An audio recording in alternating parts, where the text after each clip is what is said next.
आपकी एमसी और होस्ट हैं। नमस्कार। अरे भाई, 2 साल के बाद हम लोग सब मिल पा रहे हैं, ऐसे इकट्ठा हो पा रहे हैं। एक बार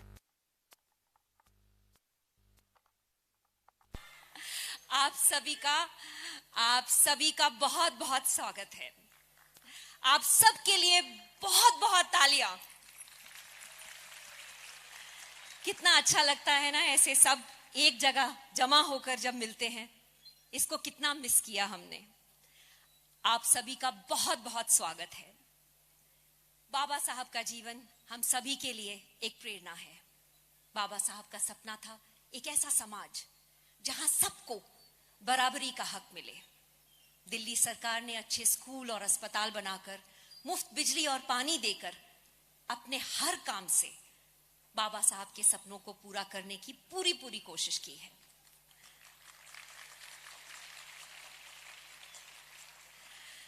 दिल्ली के मुख्यमंत्री श्री अरविंद केजरीवाल जी का धन्यवाद करना चाहूंगी, जिन्होंने पिछले साल बाबा साहब अंबेडकर के महान परिनिर्वाण दिवस पर दिल्ली में ये ग्रैंड म्यूजिकल करने का फैसला किया।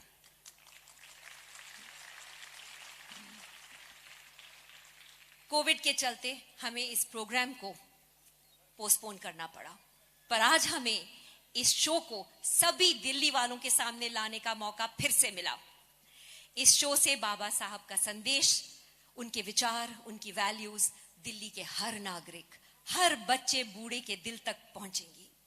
मैं माननीय मुख्यमंत्री श्री अरविंद केजरीवाल जी से निवेदन करती हूं कि वो मंच पर आकर बाबा साहब के सम्मान में 2 शब्द कहें और इस शो का शुभारंभ करें।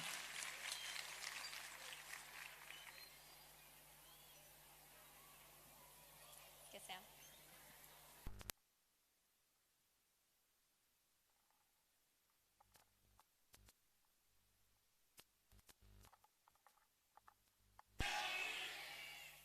मुझे बेहद खुशी है कि आज बाबा साहब अंबेडकर के जीवन पे ये शो शुरू होने जा रहा है दिल्ली के अंदर।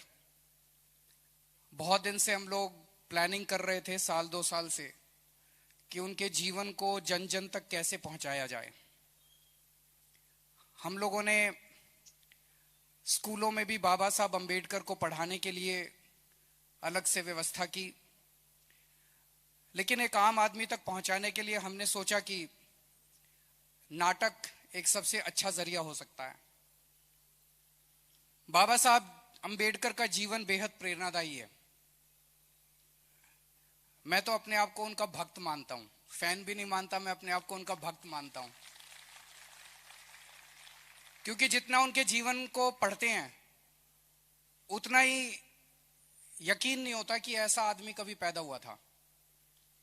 एक बार आइंस्टाइन ने गांधी जी के बारे में बोला था that the future generations will refuse to believe that such a man walked on earth in flesh and blood, कि आने वाली नस्लें यकीन नहीं करेंगी कि ऐसा व्यक्ति कभी इस धरती पे पैदा हुआ था।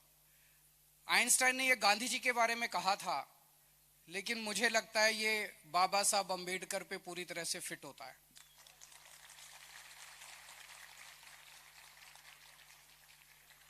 एक गरीब घर में पैदा हुए, बहुत ही बेहद गरीब घर में खाने को भी कुछ नहीं था।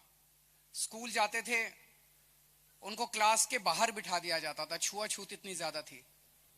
वहां से निकल के वो कोलंबिया यूनिवर्सिटी में पीएचडी करने पहुंच गए, वो लंदन स्कूल ऑफ इकोनॉमिक्स में पीएचडी करने पहुंच गए। मैं सोच रहा था आज के टाइम पे 100 साल के बाद भी हमारे बच्चों को लंदन स्कूल ऑफ इकोनॉमिक्स और कोलंबिया यूनिवर्सिटी जाने में नानी याद आ जाती है, किसको एडमिशन मिलता है। और आज तो इंटरनेट का जमाना है। उन दिनों में सोच के देखो, 1914-15 के आसपास जब वो कोलंबिया यूनिवर्सिटी गए थे, पहली बात तो उनको कोलंबिया यूनिवर्सिटी का नाम ही किसने बताया, फॉर्म कहाँ से लिया, अप्लाई कैसे किया।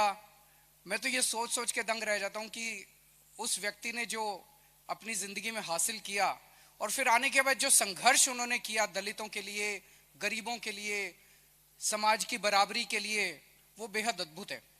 और अंत में उन्होंने फिर देश का संविधान लिखा। उनके जीवन से एक ही संदेश मिलता है, अगर आप पूरी लगन से लग जाओ तो nothing is impossible in this world. सब कुछ मिल सकता है, सब कुछ हो सकता है। आप मेरा भाषण सुनने नहीं आए, आप प्ले देखने के लिए आए। आपको सबको मैं पूरी उम्मीद करता हूं कि आपको प्ले बहुत पसंद आएगा। बहुत बहुत शुक्रिया।